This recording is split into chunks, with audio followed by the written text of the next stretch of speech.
আসসালামু আলাইকুম। শুকনো পাতার নূপুর পায়ে পর্ব ৫।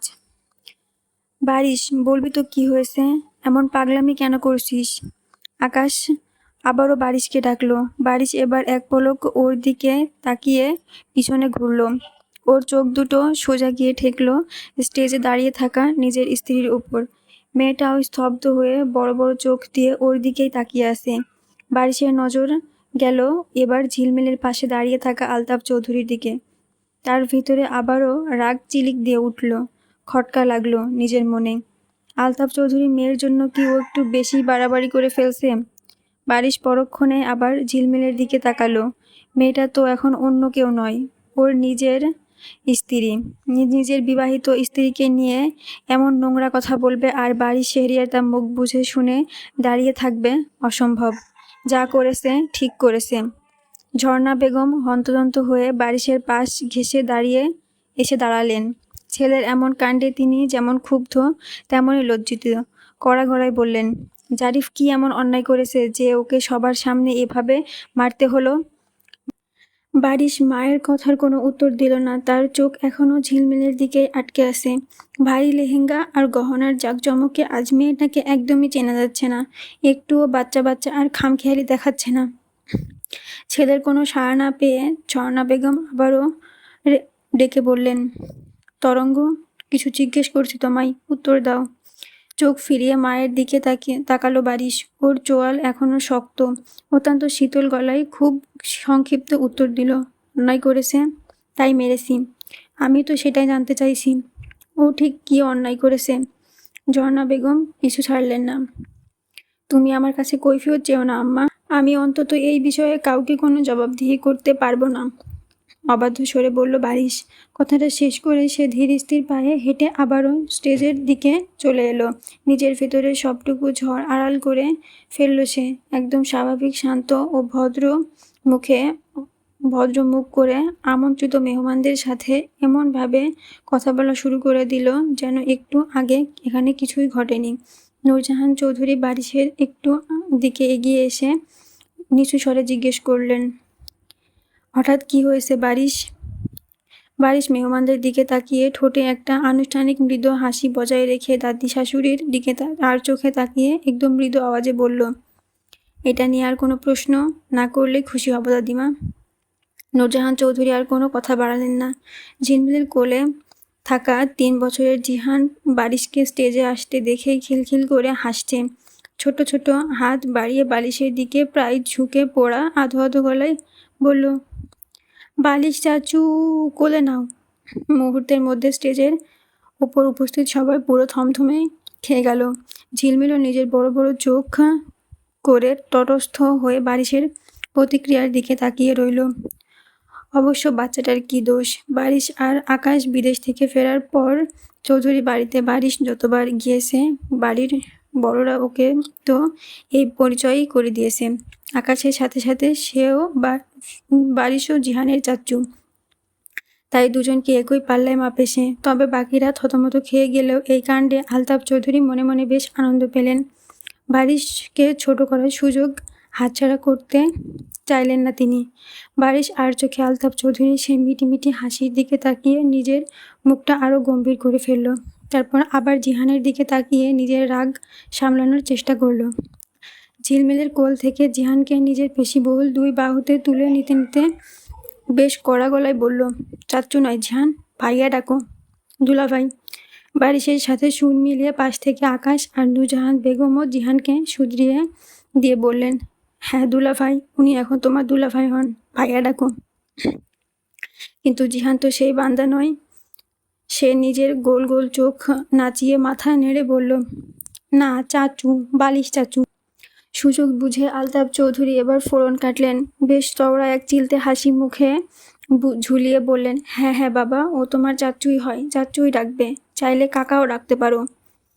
ফুলে উঠল বারিশের কপালের রগ। সে ভুরু কুঁচকে খ্যাপা চোখে আলতাফ চৌধুরীর দিকে তাকালো। শ্বশুর জামাইয়ের সেই নীরব যুদ্ধ চলতে চলতেই বারিশ আলতাফ চৌধুরীর দিকে তাকিয়ে সোজা হয়ে থেকে জিহানের উদ্দেশ্যে কামড়ে কামড়ে বলল, ভাইয়া বলবে আমাকে, মনে থাকবে?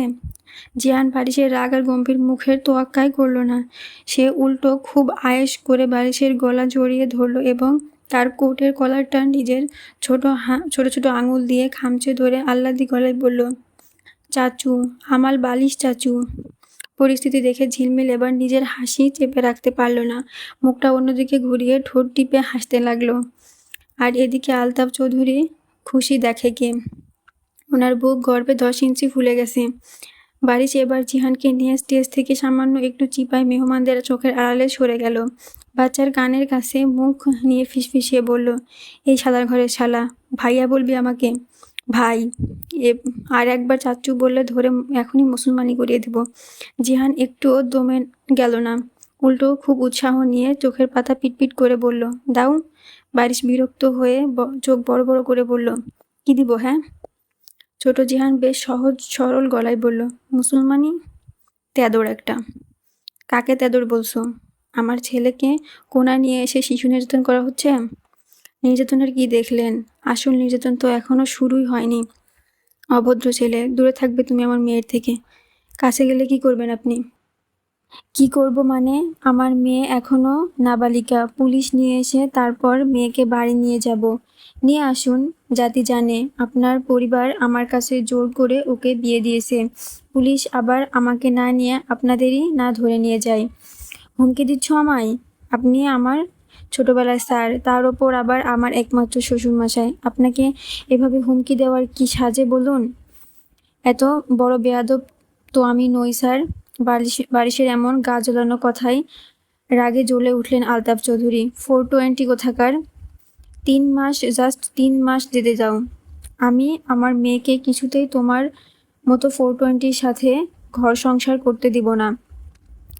আলতাফ চৌধুরীর এমন হুঁশিয়ারিতে বারিশের চেহারার এক চুলও নড়চড় হলো না। সে ঠোঁটে শয়তানি হাসি ফুটিয়ে বলল, তাই নাকি স্যার? আচ্ছা, ওই দেখুন দূরে কেমন ধামাকা গান বাজছে, শুনতে পাচ্ছেন? বারিশ সাউন্ড স্পিকার থেকে ভেসে আসা গানের চড়া বিটের দিকে ইঙ্গিত করল এবং আলতাফ চৌধুরীর মুখের ওপর তাকিয়ে নিজের কাঁধ নাচিয়ে রীতিমতো গানের লাইনের সাথে তাল মিলিয়ে একটু সুরে সুরে বলতে লাগলো, জামাই আমি হিট, সবার সাথে ফিট, বলবে সবাই ছকবাজিতে জামাই 420। গানটার শেষের লাইনটা বেশ মজা নিয়েই উচ্চারণ করল। বারিশের মুখের সেই চিত্তলতা নিমেষে গায়েব হয়ে গেল। চোখের দৃষ্টিতে ফিরে এলো শাহরিয়ার বংশের সেই চেনা অহংকার আর ধারালো ভাব। আলতাফ চৌধুরীর চোখের দিকে সোজা তাকিয়ে অত্যন্ত চ্যালেঞ্জিং গলায় ও যোগ করল, দেখা যাক স্যার, শেষ পর্যন্ত কে জেতে, এই হিট জামাই নাকি রেসপেক্টেড শ্বশুর? ওকে, এবার চুপচাপ খাবার দাবার খেয়ে বাসায় গিয়ে রেস্ট করুন। আমি একটু বউয়ের কাছে যাই। বারিশ জিহানকে কোলে নিয়ে স্টেজে ঝিলমিলের পাশে এসে বসলো। ওদিকে ঝিলমিল মনের সুখে লাউড স্পিকারের বাজতে থাকা গানটা উপভোগ করছে। গানের তালে তালে মিলিয়ে সে নিজের ওড়নার খুঁটটা আঙুলের জড়াতে জড়াতে ফিসফিস করে গাইছে, দুষ্টু ছেলে জামাই সেজে দেখে আমায় উকি দিয়ে, দেখি তোমায় লাজুক চোখে, আছো তুমি এমন জুড়ে। গাইতে গাইতে ঝিলমিলের ঠোঁটে মিষ্টি আনমনা হাসি ফুটে উঠেছে। অবচেতন মনে সে পাশে বসা লোকটার দিকে তাকালো, আর তাকাতেই বুকের ভিতর সবটুকু রোমান্টিক অনুভূতি ভ্যানিশ হয়ে গেল। হাসিটা ঠোঁটে জমে পাথর। চোখের সামনে বসা থাকা লোকটা বারিশ চাচ্চু। এটাকে সে কিভাবে জামাই ভাববে? কান্না পায় ঝিলমিলের। এত এত ফ্রেন্ড তার, অথচ ইরান ছাড়া কেউ নেই। কত রঙিন স্বপ্ন ছিল তার নিজের বিয়ে নিয়ে, নাচবে গাইবে বান্ধবীদের নিয়ে হুল্লোড় করবে, অথচ জীবনের সবচেয়ে স্পেশাল দিনে সে কিনা একটা হিটলারের পাশে পুতুলের মতো সেজে বসে আছে। ঝিলমিলের ইচ্ছে করলো এখনই এই সব ছুঁড়ে ফেলে দিয়ে চিৎকার করে কেঁদে উঠতে, এই জিরাফের জন্য। না হলে সে জীবনেও দাদিমার কথায় রাজি হতো না। ঝর্ণা বেগম নূরজাহান চৌধুরীর কাছে এসে দাঁড়ালেন। যে মানুষটা এতদিন আপা বলে ডেকে এসেছেন, আজ তাকে অন্য কোনো সম্পর্কে ডাকতে গিয়েও ওনার গলা আটকাচ্ছে। ভেতরের চাপা ক্ষোভ উপরে দিয়ে ঝর্ণা বেগম বললেন, তুমি কিভাবে এমন একটা কাজ করতে পারলেন? নূরজাহান চৌধুরী নিজের শাড়ির আঁচলটা ঠিক করতে করতে অত্যন্ত ঠান্ডা গলায় বললেন, কি করেছি আমি?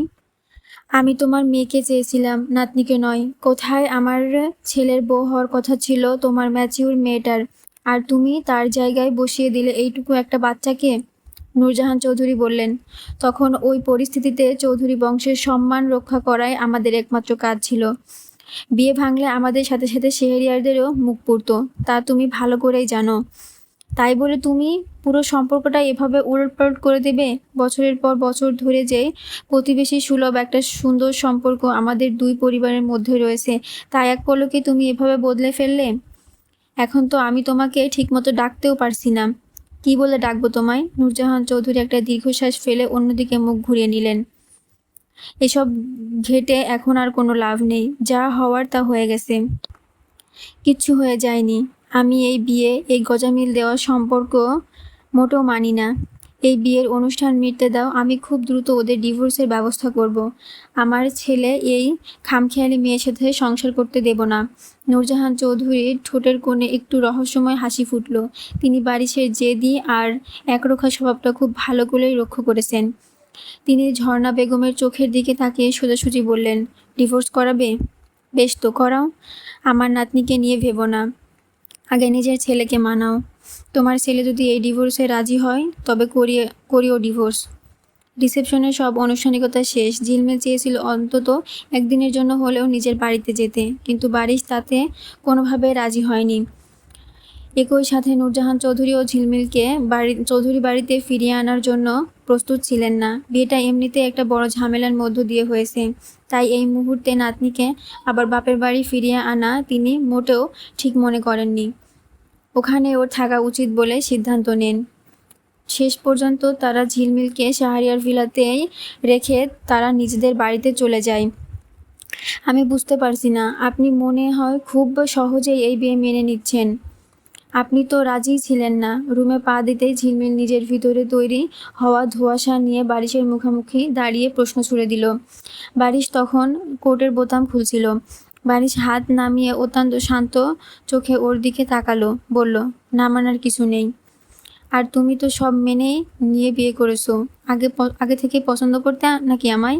ঝিলমিল তড়িৎ গতিতে মুখ কুঁচকে তীব্র অসম্মতি জানিয়ে বলল, প্রশ্নই আসে না।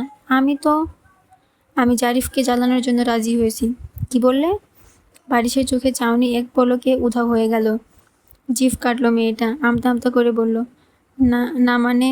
বারিশ ওর দিকে এক কদম করে এগোতে এগোতে বলল, বলো, আমায় বিয়ে করতে এত সহজে কেন রাজি হলে? কেন আবার? দাদিমার আদেশ ছিল। বারিশকে এত কাছে আসতে দেখে ঝিলমিল ঘাবড়ে গিয়ে পিছাতে লাগলো। তুমি যে কত বাধ্য মেয়ে তা আমার খুব ভালোভাবেই জানা আছে। ওর প্রতিটা পদক্ষেপেই সাথে দূরত্ব কমিয়ে আনলো বারিশ। বলো, কেন রাজি হলে? ঝিলমিল পেছোতে পেছোতে এক পর্যায়ে ধপ করে গিয়ে আটকালো বিছানার পাশে, কিন্তু বারিশের এগিয়ে আসা থামলো না। সে ঝিলমিলের ওপর সামান্য ঝুঁকে আসতেই ঝিলমিল আরও পিছিয়ে গেল, যতক্ষণ না বিছানায় কাঠের চওড়া হেডবোর্ডের সাথে ওর পিঠ একদম ঠেকে গেল।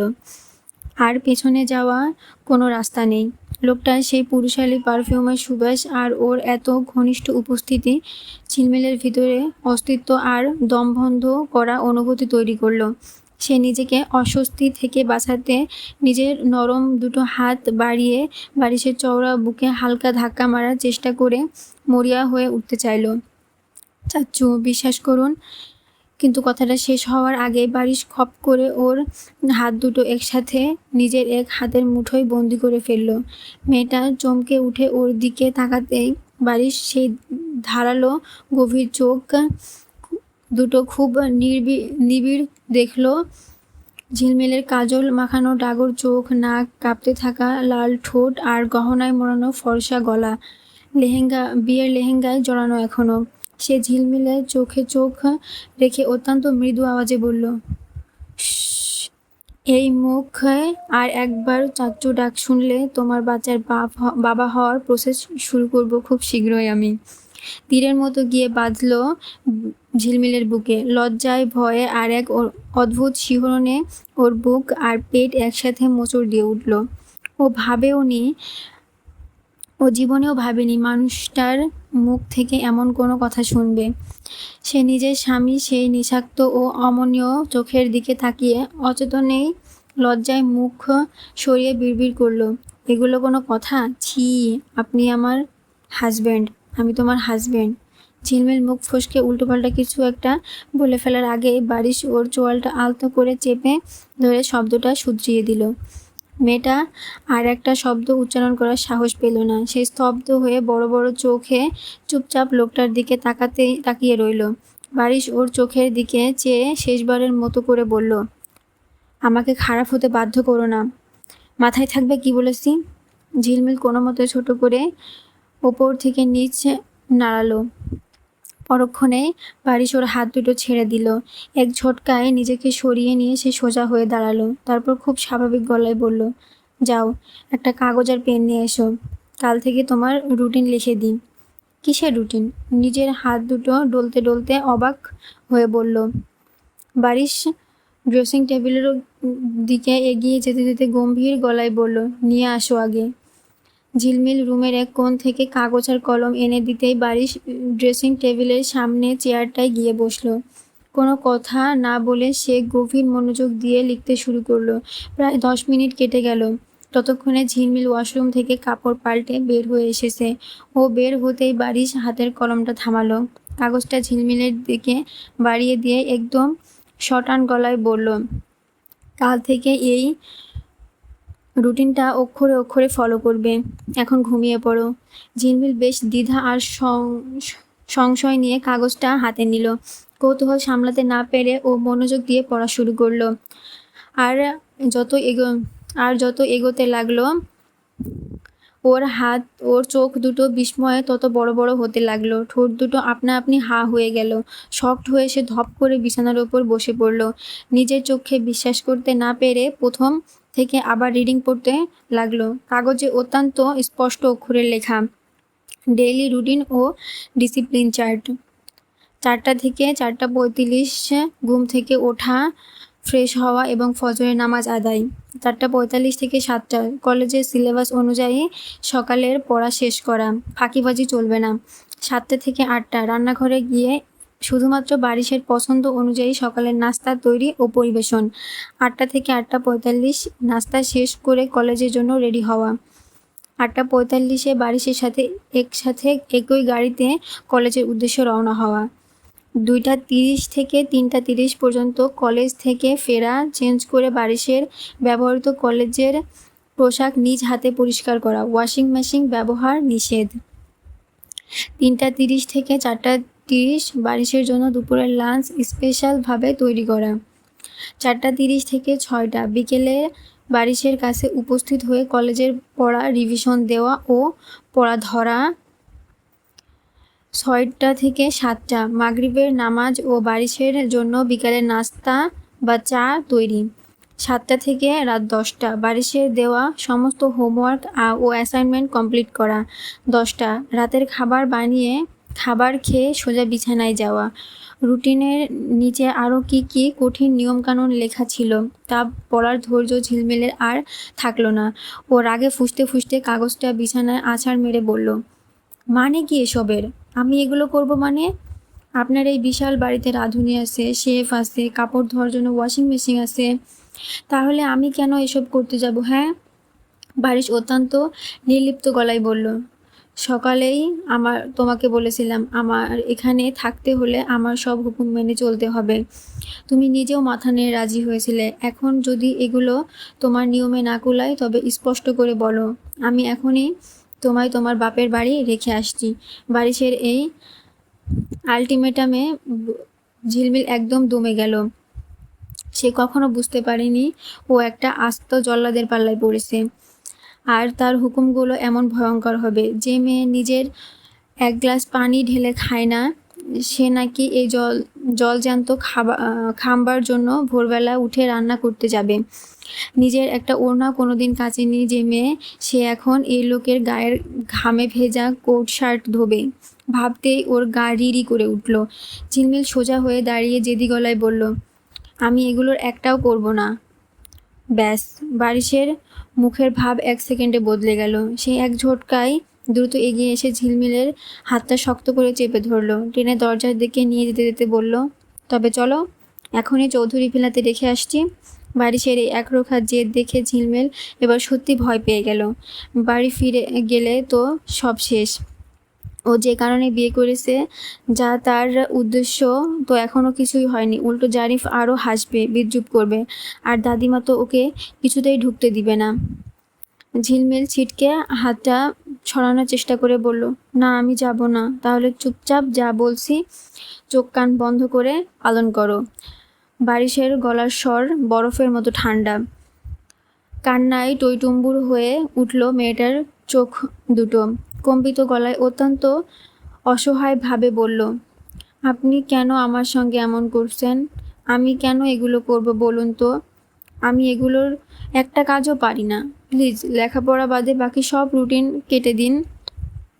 বারিশ ওর এই কান্না ভেজা মুখের দিকে এক পলক তাকালো, কিন্তু তার মনে বিন্দুমাত্র দয়া হলো না। সে নিজের হাত ঘড়ির দিকে তাকিয়ে বলল, ঘুমিয়ে পড়ো, কালকে ভোর থেকে অনেক কাজ করতে হবে তোমায়, এনার্জি বাঁচাও।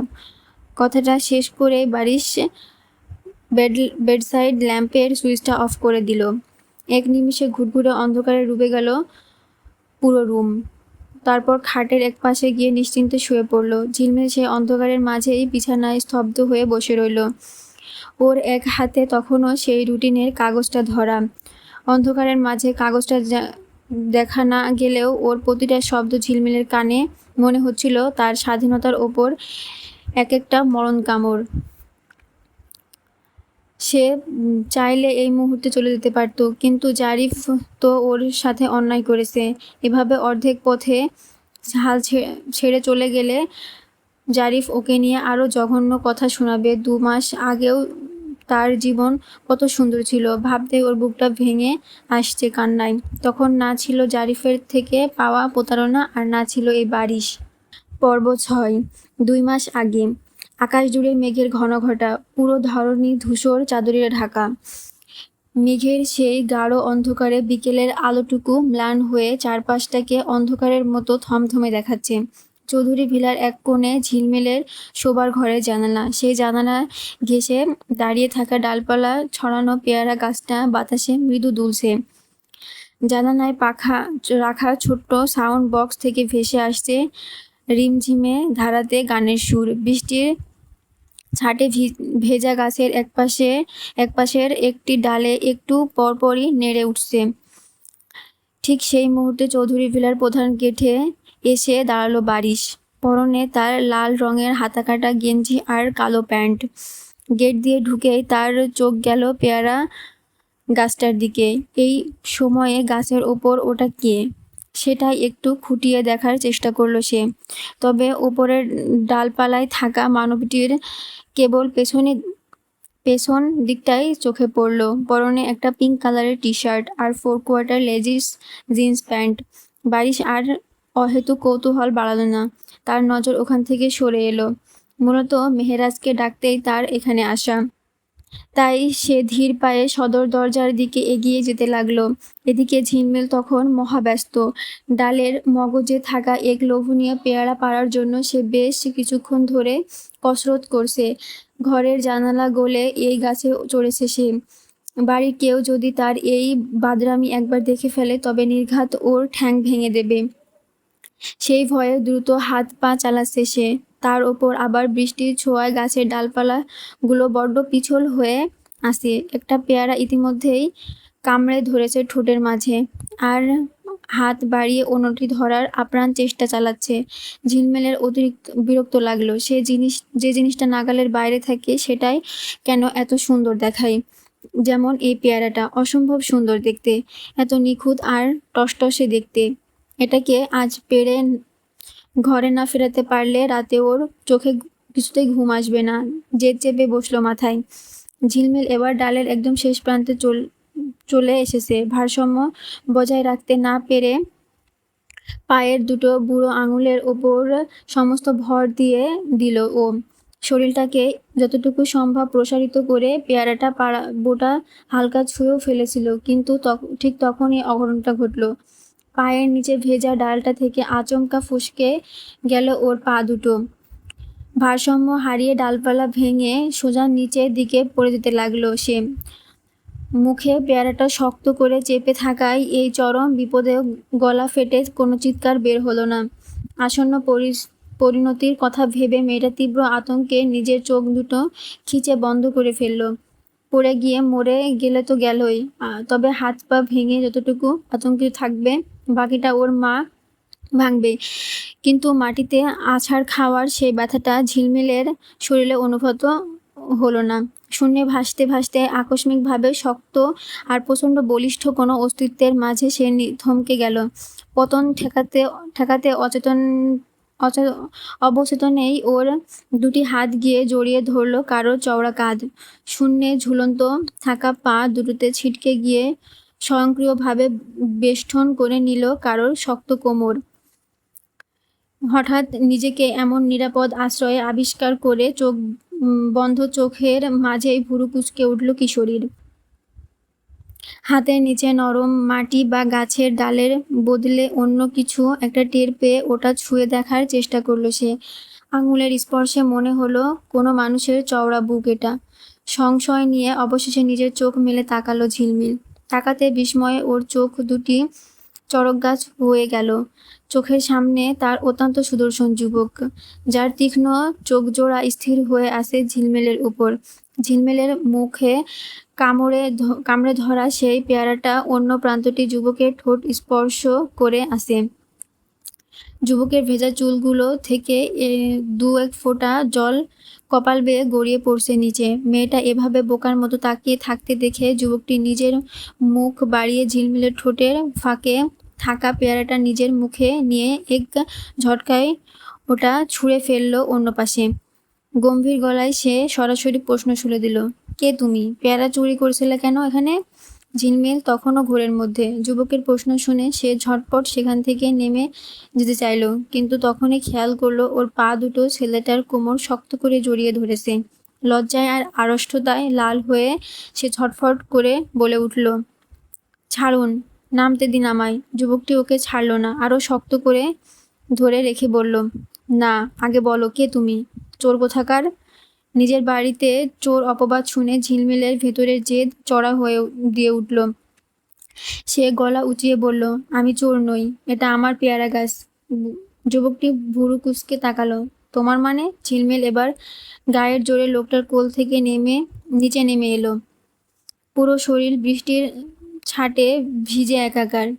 টি শার্টটা শরীরের সাথে লেপ্টে যাওয়ায় সে একটু অস্বস্তিতে পড়ল। তড়িঘড়ি করে দু হাত আড়াআড়ি ভাবে নিজের বুকের ওপর ভাঁজ করে নিজেকে আড়াল করার চেষ্টা করে একটু ইতস্তত করে বলল, চাচ্চু, আপনি হয়তো আমাকে চেনেন না। আমি ঝিলমিল, মেহেরাজ চাচ্চুর ভাতিজি। তবে আমি আপনাকে চিনি। বারিশ, আপনি বারিশ, তাই না? মানে বারিশ চাচ্চু। যুবকের মুখের গম্ভীর ভাবটা এক পলকে বদলে গেল। চোখের দৃষ্টিতে এক অদ্ভুত জটিলতা ফুটিয়ে সে কিছুটা চড়া সুরে জিজ্ঞেস করল, কে তুমি? ঝিলমিল একটু বিরক্ত হয়ে ঠোঁট উল্টে বলল, বললাম তো আমি ঝিলমিল। তুমি আলতাফ চৌধুরীর মেয়ে? বারিশের গলায় এবার চরম বিস্ময়। সে খুব অবাক হয়ে ওপর নিচ খুঁটিয়ে দেখল সামনের দাঁড়িয়ে থাকা এই চঞ্চল কিশোরীকে। ঝিলমিল নিজের ভেজা চুলগুলো কানের পিছনে গুজে দিয়ে বেশ বুক ফুলিয়ে জবাব দিল, হ্যাঁ। বারিশ চোখের পলক ফেলতে ভুলে গেল, কিন্তু নিজের ভেতরের অবাক আর ভাব সে বুঝতে দিল না কিশোরীকে। তুমি না ছোট ছিলে? তো আমি কি এখন বুড়ি হয়ে গেছি? বেশ ঝেঁঝিয়ে উঠে বলল ঝিলমিল। বারিশ আর কোনো জবাব দিল না। মুখে কিছু না বললেও তার গভীর চোখের দৃষ্টি এখনও এই মেয়েটার উপরই স্থির হয়ে রইল। ঝিলমিল আর তাকে পাত্তা না দিয়ে হনহন করে ঘুরে মাটিতে ছিটকে পড়া পেয়ারাগুলো একে একে তুলে নিতে লাগলো। 4টে পেয়ারা 2 হাত ভরে তুলে নিল। আরেকটা তুলে নিতেই অমনি হাতের ভারসাম্য হারিয়ে আগেরগুলো টুপটাপ করে নিচে পড়ে গেল। মেয়েটা বিরক্তি মিশিয়ে পুনরায় সেগুলো তুলতে যেতেই বাকিগুলো গলে আবারও ঘাসের ওপর ডব খেল। কোনোভাবে একসঙ্গে সবগুলো তুলতে পারছিল না। ঝিলমিলের এই কাণ্ডকারখানা বারিশ চুপচাপ দাঁড়িয়ে দেখছিল।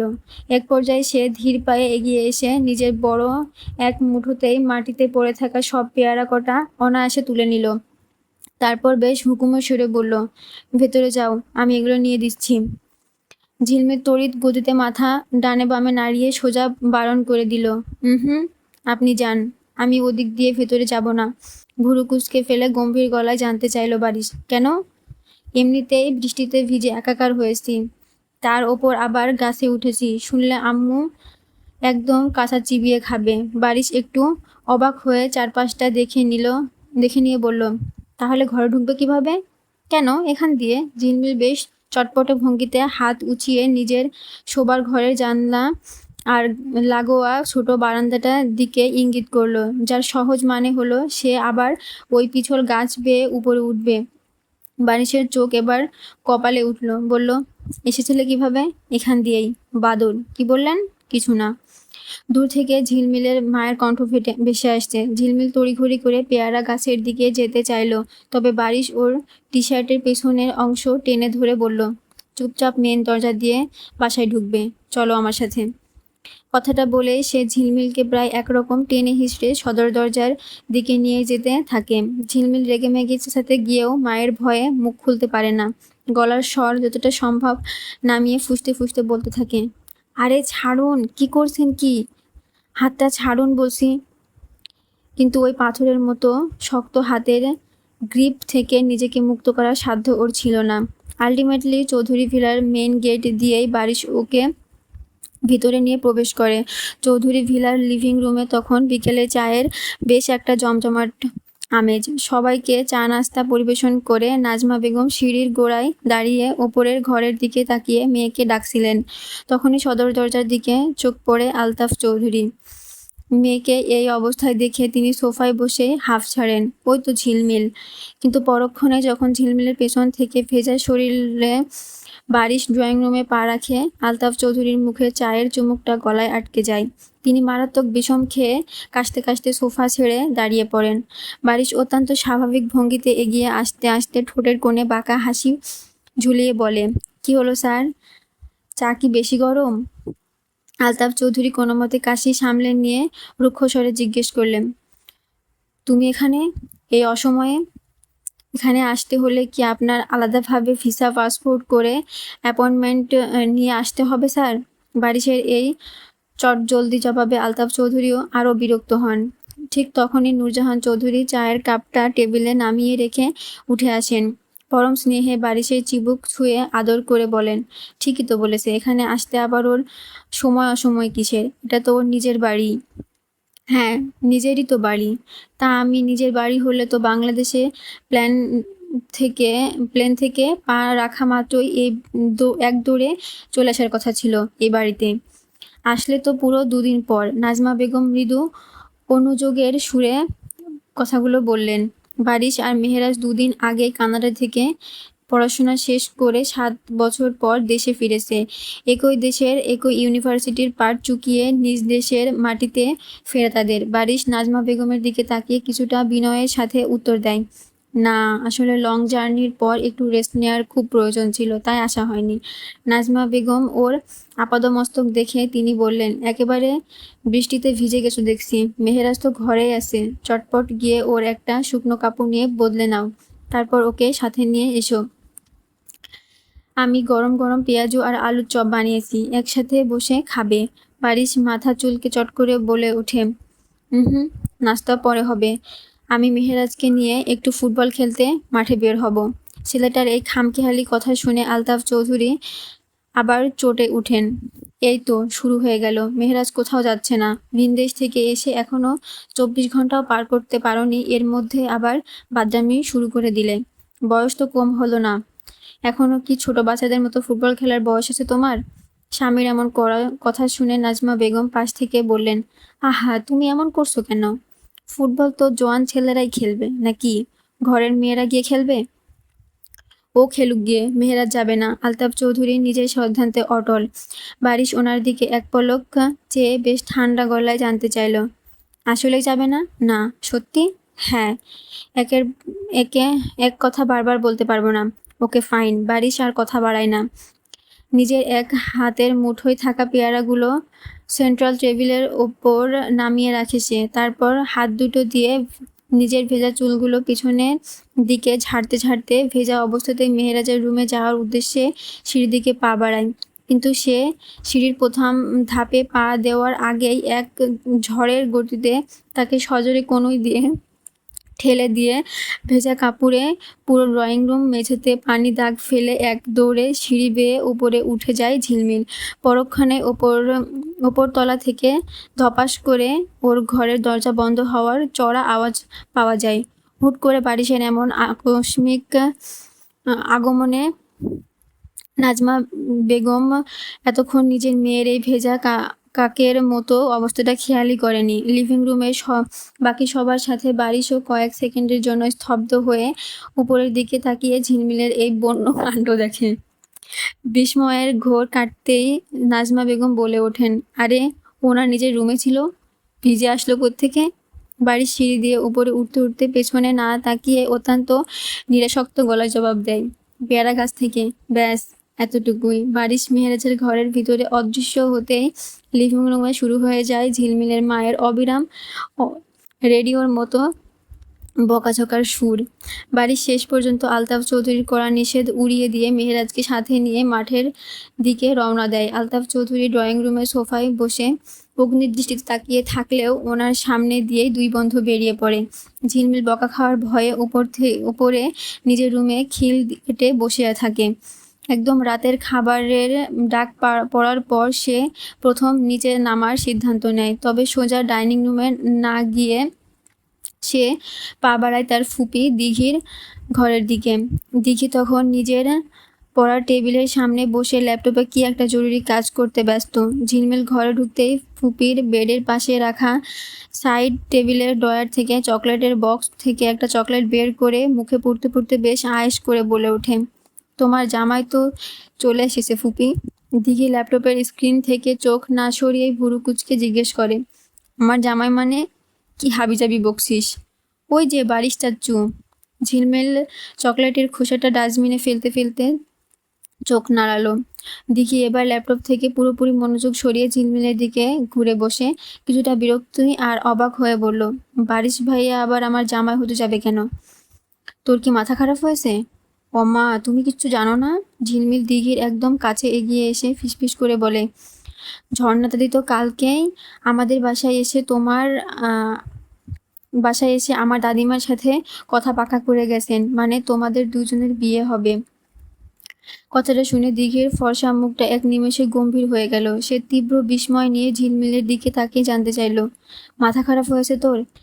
এসব তোকে কে বলল? সত্যি বলছি ফুপি, আমি নিজের কানে শুনেছি। তোমার সাথে কি আমি এসব ফাজলামো করতে যাব? দিঘির মনের ভেতর অদ্ভুত তোলপাড় শুরু হয়েছে। সে নিজের ভেতরের উদ্বেগ চেপে রেখে ধীর গলায় জিজ্ঞেস করে, মা কি বলেছে এই ব্যাপারে? দাদিমা তো খুব খুশি, মানে উনি এক পায়ে রাজি। বলতে গেলে আব্বু বাদে পরিবারের সবাই এই বিয়েতে রাজি। ঝিলমিল চকলেটের স্বাদটা উপভোগ করতে করতে পুরো ভিতরের খবর ফাঁস করে দেয়। ভাতিজির মুখে মায়ের সম্মতির কথা শুনে দিঘির কপালে চিন্তার ভাঁজ আরও স্পষ্ট হয়ে ওঠে। সে আনমনেই বিড়বিড় করে বলল, কিন্তু তুমি কি ফুপি? কৌতূহল চোখে ফুপির মুখের দিকে তাকায় ঝিলমিল। দিঘির নিজের মুখের কথাটা বলতে গিয়েও মাঝপথে আটকে যায়। চট করে নিজেকে সামলে নিয়ে সে চুপ হয়ে যায়, কারণ এই বাচাল মেয়েটার পেটে কোনো কথা হজম হয় না। এখন যদি নিজের মনের আসল কথাটা এর সামনে একবার মুখ ফসকে বলে ফেলে, তবে এই মেয়ে এক দৌড়ে গিয়ে দাদিমার কানে সব হুবহু তুলে দিবে। কিছু না, যা এখন এখান থেকে, নিজের চর্চায় তেল দে। দিঘি বেশ কড়া গলায় ভাতিজিকে তাড়িয়ে দেওয়ার চেষ্টা করলো। ঝিলমিল নাছোড়বান্দা ফুপির হাত ধরে টানতে টানতে বলে, তুমিও চলো ফুপি, একসাথে নিচে গিয়ে রাতের খাবারটা খাবো। দিঘি সন্দিহান চোখে তাকিয়ে জেরা করার ভঙ্গিতে বলে, আজ হঠাৎ এত তেল মারছিস কেন আমায়? নির্ঘাত কোনো আকাম কুকাম করে এসেছিস তাই না? ঝিলমিল দাঁত কিলিয়ে চুরির দায় স্বীকার করার মতো করে বলল, চলো না, আম্মু যদি মারতে আসে তুমি একটু বাঁচিয়ে দিও, এবার চলো। দিঘিকে সঙ্গে নিয়ে শেষমেশ নিচে ড্রয়িং স্পেসে আসে ঝিলমিল। নিচে পা রাখতেই দিঘির বুকের ভেতরটা আচমকা ধক করে ওঠে। খাবার টেবিলে চৌধুরী বাড়ির সবাই সঙ্গে স্বয়ং বারিশ উপস্থিত। ফুটবল খেলে শেষে মেহেরাজ ওকে জোর করে ধরে এনে ডাইনিংয়ে বসে টেবিলে বসিয়েছে। দুই বন্ধু মিলে কোনো কিছু নিয়ে কথা বলছে আর খাচ্ছে। দিঘিকে হুট করে সামনে দেখে বারিশ বেশ সহজ গলায় বলে ওঠে, কিরে কেমন আছিস? দিঘি নিজের ভিতরে অস্বস্তিটুকু আড়াল করে আমতা আমতা করে জবাব দেয়, ভালো। তুমি কেমন আছো? ভালো, বারিশের সংক্ষিপ্ত উত্তর। ঝিলমিল আর দিঘি দুজনে গিয়ে টেবিলের খালি আসন দুটোই বসে পড়ে। একে একে পরিবারের সবাই ডাইনিংয়ে এসে নিজ নিজ জায়গায় বসে। টেবিলে চামচ প্লেটে টুংটাং শব্দের সাথে টুকটাক কথাও চলতে থাকে। নাজমা বেগম হঠাৎ পেছন থেকে এসে ঝিলমিলের কানটা হালকা মুচড়ে দিয়ে গত গত রাগত স্বরে বলেন, এবার আমি ওই পেয়ারা গাছটাই কাটবো, তোকে কিচ্ছু বলবো না। আহ আম্মু, সবার সামনে এমন ডাইনির মতো চিল্লাপাল্লা করো কেন বলো তো? একদম মুখে মুখে তর্ক করবি না, চুপচাপ খা এখন। নাজমা বেগম প্লেটে ভাত বেড়ে দিতে দিতে ধমক দেন। এতক্ষণ শান্ত থাকা আলতাফ চৌধুরী এবার মেয়ের দিকে তাকিয়ে একটু হেসে বলেন, এসএসসিতে তো কোনো মতে টেনে টেনে পাশ করছো। এইচএসসিতে শুরু থেকে কিন্তু একদম মন দিয়ে প্রিপারেশন নিতে হবে। এবার যদি A+ না আসে আমি কিন্তু তোমার ওপর খুব রেগে যাব, বলে রাখলাম। ঝিলমিল ভাতের লোকমা মুখে পুরে বেশ তাচ্ছিল্যে সুরে বলে, আগে কলেজে ভর্তি তো হয়নি আব্বু, একদম ফাটিয়ে প্রিপারেশন নিব দেখো তুমি। পাশে বসা মেহেরা ঝিলমিলের কাছে জানতে চায় সে কোন কলেজে ভর্তি হতে ইচ্ছুক। ঝিলমিল বেশ চটপটে ভঙ্গিতে শহরের নামকরা একটা কলেজের নাম উল্লেখ করে। চুপচাপ খেতে থাকা বারিশ ক্ষণিকের জন্য হাতের লোকমাটা মুখের কাছে নিয়ে স্তব্ধ হয়ে যায়। খাওয়া থামিয়ে সে গভীর কোনো ভাবনায় ডুবে পড়ে। তার এই ভাবান্তর দেখে মেহেরাজ ডেকে ওঠে, কি হলো দোস্ত, থামলি কেন? আর খাবো না, বাসায় ফিরতে হবে আমার, বলে বাড়ির সবাইকে অবাক করে দিয়ে চেয়ার ছেড়ে সোজা দাঁড়িয়ে পকেট থেকে টিস্যু বের করে হাত মুছতে মুছতে সে ডাইনিং রুম থেকে বের হয়ে যায়। ওর এই হুট করে চলে যাওয়াটা টেবিলে বসা কাউকে কথা বলার সুযোগই দেয় না। বাড়ির সদর দরজা দিয়ে বের হতেই চৌধুরী ভিলায় প্রবেশ করে তাহসান। মেহেরাজ ওকে দরজার কাছে দেখতে পেয়ে চড়া গলায় ডেকে এনে জোর করে খাবার টেবিলে বসিয়ে দেয়। তাহসান অবশ্য প্রথমে বসতে বেশ ইতস্তত করছিল, কিন্তু মেহেরাজের নাছোড়বান্দা জেদের কাছে শেষমেশ তাকে হার মানতেই হয়। দিঘি তাহসানকে টেবিলে বসতে দেখেই চোখ সরু করে জিজ্ঞেস করে, তুমি আজ এত দেরি করে আসলে যে? তাহসান বেশ ভদ্রতার সাথে মাথা নিচু করে উত্তর দেয়, জি ম্যাম, অফিসে কাজের চাপ একটু বেশি ছিল, তাই লেট হয়ে গেল। তাহসানের এই যান্ত্রিক কথাবার্তা শুনে দিঘির মুখটা এমন হলো যেন খুব বিরক্তি হলো তাহসানের কথায়। সে আবারও মনোযোগ দিল খাওয়াই। শাহরিয়ার ভিলাতে এসে বারিশ নিজের পরিবারের সঙ্গে পুনরায় খেতে বসেছে। খাওয়া দাওয়ার এক পর্যায়ে সে অত্যন্ত শান্ত কিন্তু দৃঢ় গলায় বলে, প্রফেসরের জব নেওয়ার সিদ্ধান্ত নিয়েছি আমি।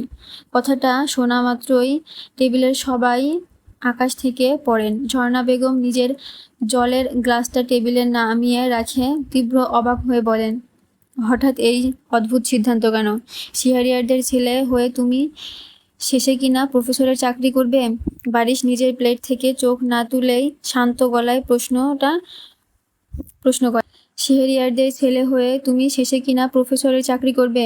বারিশ নিজের প্লেট থেকে চোখ না তুলেই শান্ত গলায় পাল্টা প্রশ্ন করে, কেন, শিক্ষকতা করা কি খুব খারাপ কোনো কাজ? তাহলে আমাদের এই বিশাল বিজনেস কে দেখবে? এত বছর ধরে কারা দেখছে? বারিশের গলায় অদ্ভুত এক নির্লিপ্ততা। এতদিন যা হয়েছে হয়েছে, এখন থেকে তুমিও পুরো দমে হাল ধরবে? হ্যাঁ, অবশ্যই ধরবো, তবে পার্ট টাইম। বিজনেসের পাশাপাশি আমি যেটা করতে চাই সেটাই করব। ঝর্ণা বেগম ছেলের এই মুখের ওপর কথা বলা দেখে রেগেমেগে আরও কিছু বলতে যাবেন, তখনই বারিশ মেজাজ হারিয়ে ডাইনিং টেবিলে সজোরে একটা থাপ্পড় মেরে বসে। থালার চামচগুলো ঝনঝন করে কেঁপে ওঠে তার সেই চড়ের চোটে। বারিশ দাঁতে দাঁত চেপে কড়া গলায় সতর্ক করে দেয়, আমি এই ব্যাপারে আর একটা শব্দ শুনতে চাই না আম্মা। অতীতে আমার ওপর জোর খাটানোর ফল কি হয়েছিল তা আশা করি তোমরা কেউ ভুলে যাওনি। Don't repeat the same mistake. প্লেটের বাকি খাবার ওখানেই ফেলে রেখে চেয়ারটা ঝটকা মেরে পেছনে ঠেলে নিজের ঘরের উদ্দেশ্যে হনহন করে চলে যায় বারিশ। ডাইনিং রুমে তখন পিনপতন নীরবতা। ঝর্ণা বেগম নিজের বড় ছেলে আর স্বামীর দিকে তাকিয়ে বলেন, দেখলে তো 7 বছর পার হয়ে গেল কিন্তু একটুও বদলায়নি। পর্ব 7। দুপুরের তপ্ত রোদ মাথায় নিয়ে এক ছুটে আসছে ইরান। চারপাশের কাঠফাটা রোদ, গরম কিংবা ক্লান্তির কোনো তোয়াক্কা নেই তার। উদ্দেশ্য যত দ্রুত সম্ভব ঝিলমিলের বাড়ি পৌঁছানো। মেয়েটার সে কি উম্মাল দৌড়! দূর থেকে দেখলে মনে হবে না কি জানি কি এক আকাশ ভেঙে পড়া অঘটন ঘটে গেছে। তীব্র বেগে ছুটতে ছুটতে সে একরকম চৌধুরী ভিলার প্রধান ফটকটা ধপাস করে ঠেলে দিয়ে ভেতরে ঢুকে। সেখানে 1 সেকেন্ডের জন্য দম নিয়ে আবারও পদাতিক গতি বাড়ায় সদর দরজার দিকে। কিন্তু বিপত্তিটা ঘটল ঠিক বারান্দায় সিঁড়িটা পার হতে গিয়ে। প্রবেশদ্বারের কাছাকাছি পৌঁছাতেই হুট করে লোহার মতো শক্ত এক মানবদেহের সাথে প্রচণ্ড জোরে ধাক্কা খায় সে। ধাক্কার তীব্রতা এতটাই লাগামহীন ছিল যে বেসামাল ইরান কয়েক কদম পিছিয়ে যায় এবং দাঁতের মাড়ি কেটে নোনা রক্তের স্বাদ পায়। যন্ত্রণায় কোকিয়ে উঠে 2 হাতে মুখ চেপে ধরে ইরান। চোখ জোড়া মেলতেই তার দৃষ্টির সীমানায় ভেসে ওঠে এক অচেনা যুবক। 2 হাতের কোমরে গুজে রীতিমতো অগ্নিদৃষ্টিতে সে তাকিয়ে আছে এই অনাহুত অতিথির দিকে। যুবকটি বেশ রাগান্বিত স্বরে ধমকে উঠে, চোখ কি কপালে তোমার? এভাবে দিকবিদিক জ্ঞান হারিয়ে এসে গায়ে পড়ছো? কে তুমি? ইরানের মুখ থেকে কোনো শব্দ বের হলো না। সে নিথর, স্তব্ধ, বাকরুদ্ধ। চোখের সামনে পুরুষালী অবয়ব, সুগঠিত চেহারা আর চোখের সেই ধারালো চাহনি দেখে সে এক নিমেষে সব ব্যথা ভুলে গেছে। রমণী রূপের এমন পলাশা রাজকীয় ঝলকানি দেখে মুগ্ধতায় তার ভিতরের সমস্ত হিতাহিত জ্ঞান উড়ে গিয়েছে। মেহেরাজ ইরানের এই অবশ ভাব দেখে ওর চোখের সামনে নিজের ডান হাতটা নাড়াতে থাকে। এই যে, হ্যালো, তোমাকে বলছি, কোন দুনিয়ায় আসো? কে তুমি? তবুও কোনো সাড়া শব্দ নেই মেয়েটার। ইরান তখনও পলকহীন চোখে এক ধ্যানে তাকিয়ে জাদুমুগ্ধের মতো যুবকের রূপসাধু গিলতে থাকে। মেহেরাজ এবার নিজের বিরক্তিতে চরমে পৌঁছে গেল। বিরক্তিতে উচ্চারণ করে বেশ চড়া গলায় বলে ওঠে, আজব তো! একে তো ঝড়ের মতো এসে গায়ের ওপর আছাড় খেলে, এর ওপর একটা ভদ্রতার সূচক সরি পর্যন্ত না বলে বোকার মতো দাঁড়িয়ে আসো। সে আর নিয়ন্ত্রণ রাখতে না পেরে ইরানের কাঁধে হাত দিয়ে একটা মৃদু ঝাঁকুনি দিয়ে বলে, তোমাকেই বলছি, what the hell is wrong with you? কাঁধের ঝাঁকুনিতে এতক্ষণে যেন মোহাচ্ছন্ন ঘর কাটে ইরানের। হুঁশ ফিরতে অপ্রস্তুত হয়ে আমতা আমতা করে বলে, সরি ভাইয়া, আমি আসলে খেয়াল করিনি। খেয়াল করবে কিভাবে? এমন পাগলা ঘোড়ার মতো ছুটে তো দেওয়ালের সাথে ধাক্কা খেলেও টের পাবে না। মেহেরাজ বেশ ঝাঁঝালো গলায় শোনায় কথাগুলো। ইরান অবশ্য ওনার সেই রুক্ষ মেজাজকে বিন্দুমাত্র পাত্তা না দিয়ে উল্টো ডাগর চোখে চরম মুগ্ধতা মিশিয়ে জিজ্ঞেস করে, সরি তো বললামই, তা আপনি বলুন, কে আপনি? নিজের পরিচয় দেওয়ার আগে অন্যের তল্লাশি নেওয়াটা কেমন স্বভাব? আগে বলো তুমি কে? লোকটা রাগতে দেখে ইরানের ঠোঁটের কোণে এক চওড়া হাসির রেখা ফুটে ওঠে। আমি ইরান, তানজিম সুনেহারা ইরান। মেহেরাজ কপালে একরাশ বিরক্তির ভাঁজ ফেলে বলে, আমি তোমার নামের ব্যাকরণ জানতে চাইনি, পরিচয় জানতে চেয়েছি। এই ভর দুপুরে চৌধুরী বাড়ির এমন তাণ্ডব খাড়া করার কারণ কি? কারণ থাকবে না কেন? এটা তো আমার জানের দোস্ত, আমার বান্ধবীর বাসা। কে তোমার বান্ধবী? ঝিলমিল। এবার তো আপনার জেরা শেষ।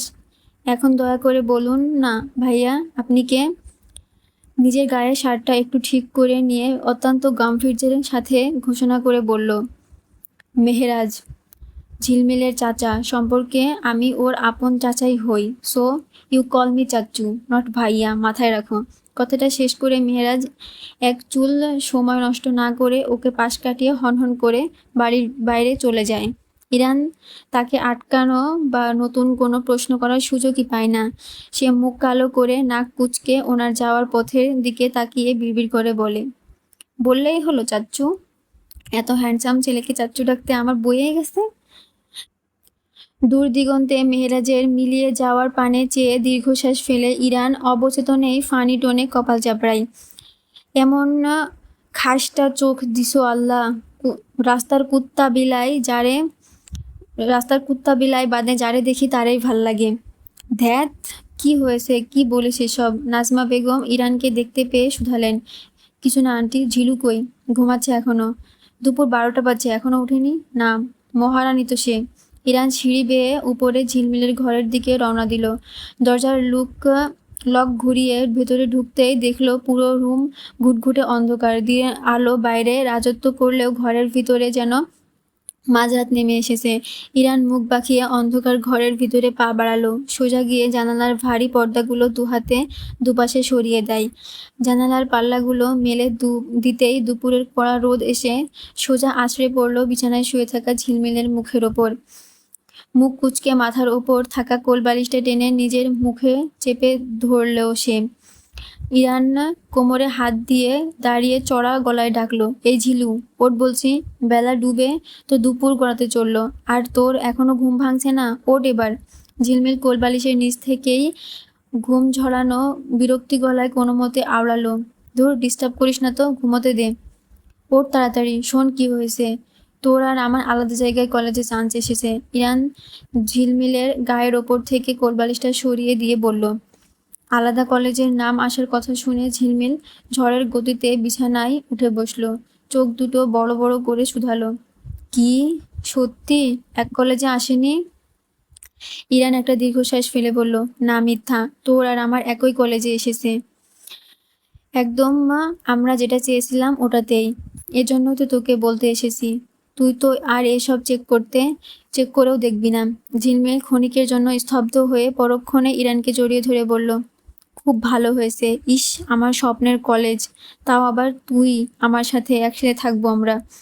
আমি যে কত খুশি তোকে বোঝাতে পারবো না। ইরান মৃদু হেসে বলল, এখন গিয়ে আগে ফ্রেশ হয়ে আয়, খচ্চর কোথাকার। ঝিলমিল ওয়াশরুমে গেল। এর মাঝেই নাজমা বেগম এসে দুই বান্ধবীর জন্য দুপুরের খাবার রেখে গেলেন। একটু পর মুখ মুছতে মুছতে ওয়াশরুম থেকে বের হলো ঝিলমিল। ইরান তাকে বের হতে দেখেই বলল, তোর চাচ্চু যে এসেছে আমায় তো বলিসনি। বললে কি করতি? উল্টো বলতি, এসেছে তো কি হয়েছে? আমি কি নাচবো? এই কারণেই বলিনি। খেতে খেতে জবাব দিল ঝিলমিল, কে জানে তোর চাচ্চু যে। কথাটুকু বলেই থেমে গেল ইরান। ঝিলমিল জীবন থামিয়ে জিজ্ঞেস করলো, আমার চাচ্চু কি? কিছু না। কলেজ জীবন কিভাবে কাটাবি সেটা বল। কিভাবে আবার পড়বো, শুধু পড়ার ওপর থাকবো, একদম সেরা স্টুডেন্ট হব আমি। দেখিস, তুই আগের মতো ফাঁকিবাজি আর করব না। এইচএসসিতে এবার A+ আনবো। ইরান খাওয়া থামিয়ে ঝিলমিলকে বেশ খুঁটিয়ে দেখলো। ঝিলমিল কপাল কুঁচলে বলল, একদম এভাবে দেখবি না আমাকে।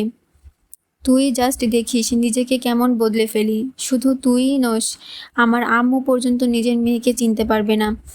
দুই বান্ধবী মিলে আরও কিছুক্ষণ গল্প করলো। বিকেল গড়ানোর আগে ইরান বিদায় নিল। ঝিলমিলের লিভিং রুমের দিকে এলো। সেখানে পা রাখতেই ফুপি আর দাদিমার চড়া গলার তপ্ত কথা কাটাকাটি তার কানে এলো। আমার মতামত না নিয়ে হুট করে এভাবে একজনকে ধরে এনে বিয়ে দিয়ে দিবে আর আমি মুখ বুঝে মেনে নিব? দিঘি তীব্র ক্ষোভ নিয়ে বলল। নূরজাহান চৌধুরী ধমকে উঠলেন, মুখ সামলে কথা বলো দিঘি। একজনকে ধরে এনে মানে কি? বারিশের মতো একটা ছেলেকে তুমি এভাবে তুচ্ছ তাচ্ছিল্য করে কথা বলেছো? তোমাদের কাছে ওকে রাজপুত্র মনে হতেই পারে, কিন্তু আমার ওকে ভালো লাগে না। ওর চালচলন, ওর অহংকার ভাব দেখলে আমার অসহ্য লাগে। সারাক্ষণ মুখটা কেমন করে রাখে, যেন এই দুনিয়ায় কোনো কিছুই তার মন মতো হয়নি। আমি এমন তেতো স্বভাবের মানুষকে বিয়ে করতে পারবো না। ও আগে কেমন ছিল সেটা আমার খুব ভালো করে জানা আছে। হ্যাঁ, তুমি বিয়ে করবে কেন? তোমার তো এখন স্বাধীনতা হওয়ার শখ।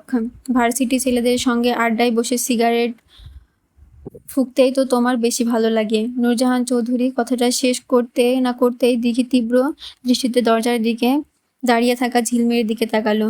এই গোপন খবরটা যে এই মেয়ে দাদিমার কানে তুলেছে তা নিয়ে দিঘির কোনো সন্দেহ নেই। ফুপিকে চোখ রাঙিয়ে তাকিয়ে থাকতে দেখে ঝিলমিল ভয়ে দুপাশে মাথা নাড়িয়ে বোঝানোর চেষ্টা করলো যে সে কিছু বলেনি, কিন্তু দিঘি সেদিকে পাত্তা না দিয়ে আবারও বলল, আমি পরিষ্কার জানিয়ে দিচ্ছি, আমি এখন কোনো বিয়ে শাদী করতে পারবো না। না করলে এই বাড়ি থেকে বের হয়ে যাও। আজ থেকে তোমার সব খরচ চালানো আমি বন্ধ করে দেব। নূরজাহান চৌধুরী কণ্ঠে চূড়ান্ত সিদ্ধান্ত। তোমার মতো কঠোর মা যেন আর কারোর না হয়। আজ বাবা বেঁচে থাকলে কখনোই আমার সঙ্গে এমন জোর জবরদস্তি করতেন না। পরিস্থিতি শান্ত করতে ঝিলমিল আমতা আমতা করে মাঝখান থেকে বলে উঠল, এমন করছো কেন ফুপি? বারিশ চাচ্চু খারাপ কোথায়? মানুষ হিসেবে তো বেশ ভালোই। ঝিলমিলের কথায় দিঘি যেন আরও তেতে উঠল। সে চেঁচালো গলায় বলে উঠল, তোর এতই ভালো লাগে যখন, তাহলে তুই বিয়ে করে নে না। ঝিলমিল চট করে মাথা নিচু করে নিল। ওষ্ঠাধর কামড়ে অত্যন্ত মৃদু স্বরে বিড়বিড় করে বলল, আমি কিভাবে? মানে উনি তো চাচ্চু হন। বড়দের মাঝখানে একদম কথা বলবি না, যা এখান থেকে। নূরজাহান চৌধুরী হাত তুলে দিঘিকে থামিয়ে দিয়ে বললেন, তুমিও আর একটা কথাও বাড়াবে না। আমি এই বিষয়ে আর কোনো অজুহাত শুনতে ইচ্ছুক নই। শহরের এক অভিজাত জিমনেসিয়ামে ভারী ওয়েট তোলার ধাতব শব্দ আর ব্যাকগ্রাউন্ডে বাজতে থাকা রক মিউজিকের তালে তালে ঘাম ছড়াচ্ছিল কয়েকজন যুবক। বারিশ, মেহেরাজ আর ওদের আরও কয়েকজন বন্ধু মিলে এই আজ উইকেন্ডের জিম সেশনটা বেশ জমিয়ে তুলেছে। বারিশ একটা ভারী বারবেল হাতে নিয়ে অত্যন্ত মনোযোগের সাথে বাইপাস কার্ভ করছিল। কপালে জমে থাকা ঘাম পেয়ে পড়ছে চিবুক বেয়ে। ওর শরীর গঠনে যে পরিমিতি যত্ন করে কঠোর পরিশ্রমের ছাপ আছে তা এই মুহূর্তে বেশ স্পষ্ট। তার ঠিক পাশে মেহেরাজ ট্রেনিং মিলে ট্রেনিং শেষ করে গতি কমিয়ে দিল। টাওয়েল দিয়ে মুখের ঘাম মুছতে মুছতে সে বারিশের দিকে তাকিয়ে হালকা হেসে বলল, কিরে, আজ কি জিমে রাত পার করার ইচ্ছা আছে? যে গতিতে ওয়েট বাড়াচ্ছিস, লিগামেন্ট ছিঁড়বি নাকি? মেহেরাজের কথায় বেঞ্চ প্রেসে শুয়ে থাকা ওদের আরেকজন বন্ধু নীল বুক ভরে শ্বাস নিয়ে ওয়েটটা স্ট্যান্ডে তুলে রাখলো। তারপর উঠে বসলো। বলল, বাদ দে মেহেরাজ, চৌধুরী বাড়ির হবু জামাই বলে কথা, বিয়ের আগে তো বডি একটু ফিট রাখতেই হবে। বারিশ নিজের কাজে মগ্ন। বন্ধুদের হাসাহাসি আর খোঁচাখুচি যেন ওর কান পর্যন্ত পৌঁছাচ্ছেই না।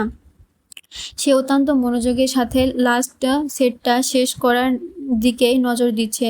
ঠিক তখনই বেঞ্চের ওপর পা রাখা ওনার ফোনটা ভাইব্রেট হয়ে কেঁপে ওঠে। একটা নতুন মেইল এসেছে। বারিশ বারবেলটা সাবধানে স্ট্যান্ডে লক করে রেখে উঠে বসলো। কপালে জমে থাকা ঘামটা হাতের উল্টো পাশ দিয়ে মুছে ফোনটা হাতে নেয়। সেদিন একটা কলেজের প্রফেসরের পোস্টের জন্য অ্যাপ্লাই করেছিল। স্ক্রিনে আসা মেলটা মূলত সেই কনফার্মেশন লেটার। ওর অ্যাপয়েন্টমেন্ট ফাইনাল হয়েছে, সেটা শুধু কলেজে না, কলেজ ভার্সিটি দুটোই। মেলটা দেখে বাড়ি শান্ত হয়ে উঠে দাঁড়ালো। টাওয়াল দিয়ে ঘাড় আর মুখের ঘাম মুছতে মুছতে সবার উদ্দেশ্যে বলল, আমি কলেজে জয়েন করছি। এতক্ষণ যে যার মতো আড্ডা দিচ্ছিল আর হাসাহাসি করেছিল। বারিশের এই আকস্মিক ঘোষণায় সবার হাসির রোল এক লোহময় থেমে গেল। প্রত্যেকে চরম বিস্ময় নিয়ে তাকালো ওর দিকে। নীল হাতের পানির বোতলটা নামিয়ে রেখে চোখ কপালে তুলে বলল, কলেজে মানে?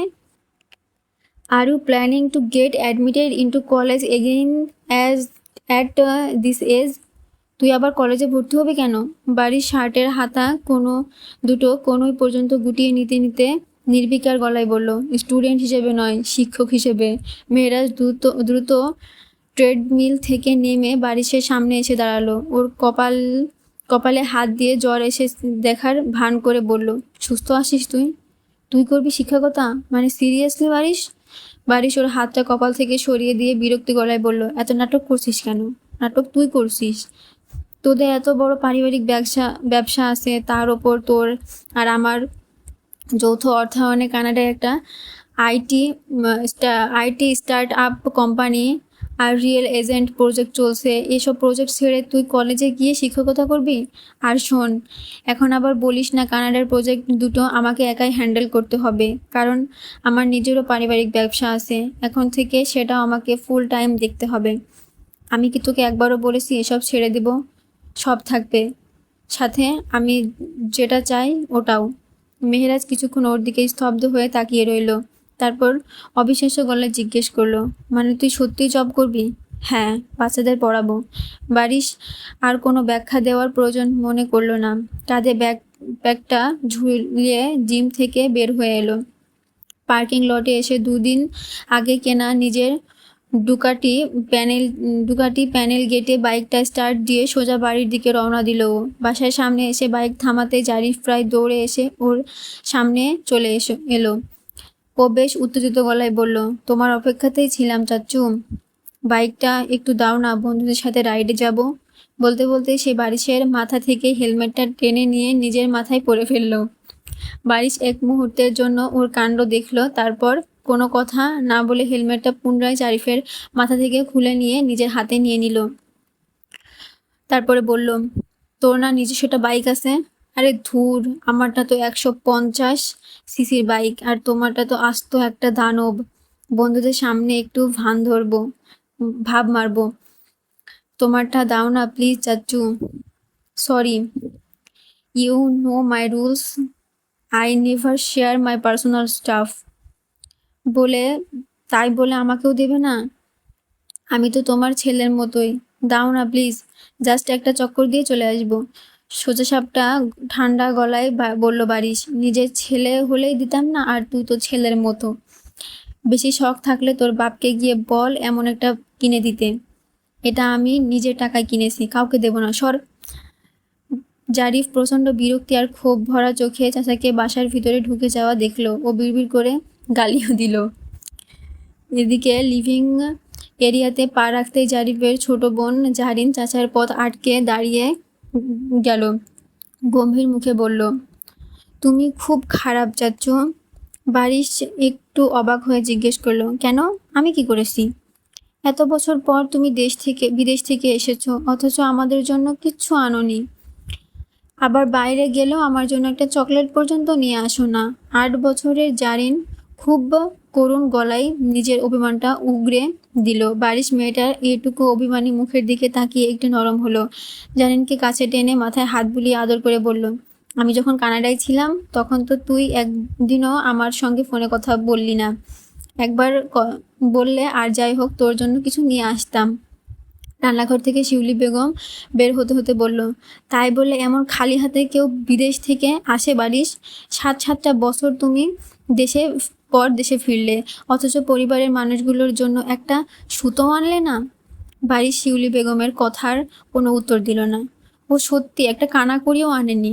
নিজের প্রয়োজনীয় কয়েকটা জামা কাপড় ব্যাগে পুরে ঢ্যাং ঢ্যাং করতে করতে চলে এসেছে। বিদেশ থেকে ফিরতে হলে যে সবার জন্য উপহার কিনতে হয়, এই সাধারণ জাগতিক নিয়মটা ওর মাথায় আসেনি। অবশ্য মেহেরাজ ওকে শপিং মলে নিয়ে গিয়ে অনেক জোর করেছিল সবার জন্য কেনাকাটা করতে, কিন্তু বারিশ তখন মেহেরাজের কথায় পাত্তাই দেয়নি।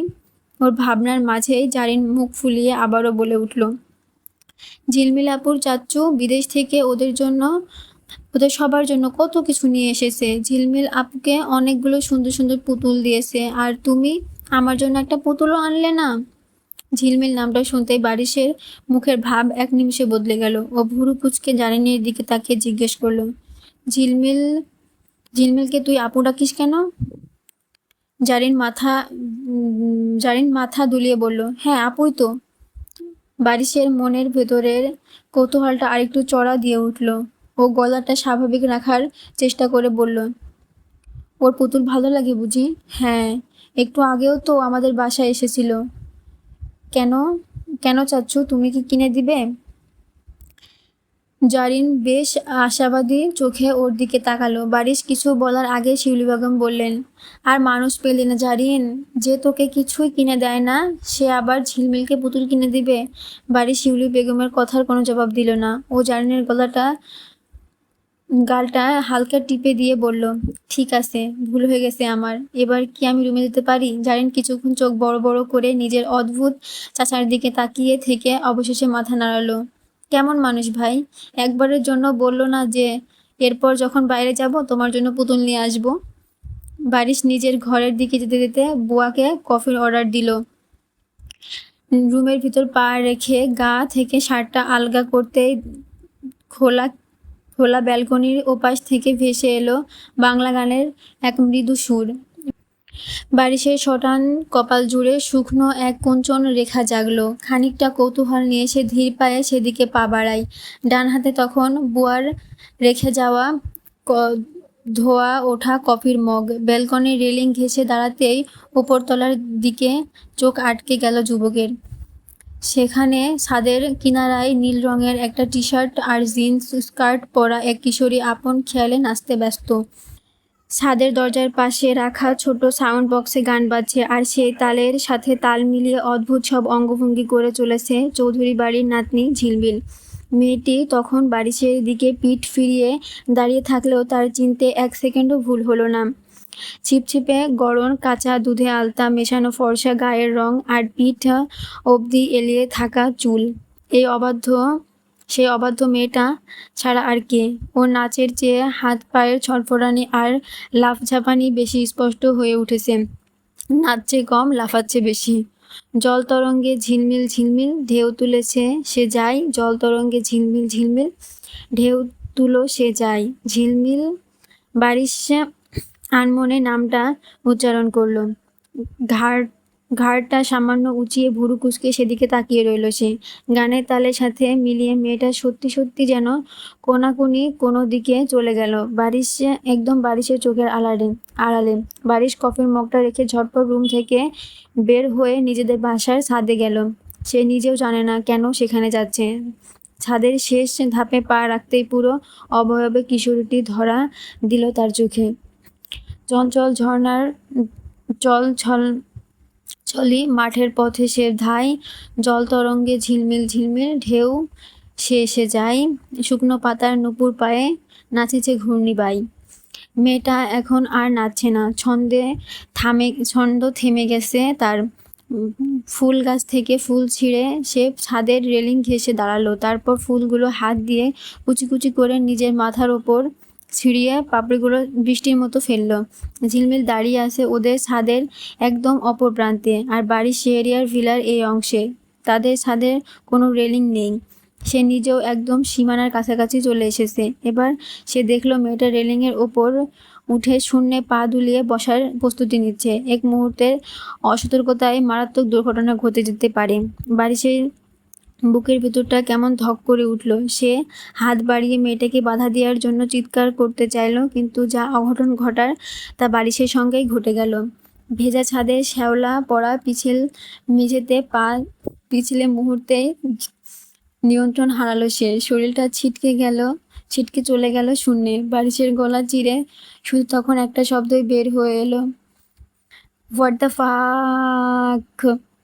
ধপাস করে বস্তা পড়ার মতো বিকট শব্দ হলো। বাড়ির নিচে কনস্ট্রাকশনের কাজের জন্য রাখা ছিল এক মোটা বালির স্তূপ। বাড়ির সজোরে গিয়ে আছড়ে পড়লো সেটার ওপর। একদম গেড়ে গেল। ডান হাতটা বালির ওপর অদ্ভুতভাবে মুচড়ে গেল। তীব্র একটা মোচারিনি ব্যথা টের পেল ও। হাতটা নিশ্চিত মচকে গেছে বা ভেঙে গেছে, কিন্তু সেই ব্যথাটা বেশিক্ষণ অনুভব করার সুযোগ পেল না। অতি ওপর থেকে আছাড় খাওয়ার চোট সরাসরি এসে লেগেছে ওর মাথায়। মাথার এক পাশটা যেন চটচট করে ফেটে রক্ত গড়িয়ে পড়ার উপক্রম হলো। চোখ মেলে তাকানোর চেষ্টা করলো বারিশ, তবে এক ঝাঁক ঝিঝি পোকার মতো কিচ্ছু দেখলো না। বিড়বিড়ালো, স্টুপিড মেয়ে। ব্যথার তরঙ্গ শিরদাঁড়া বেয়ে মাথায় গিয়ে ধাক্কা দিতে লাগলো।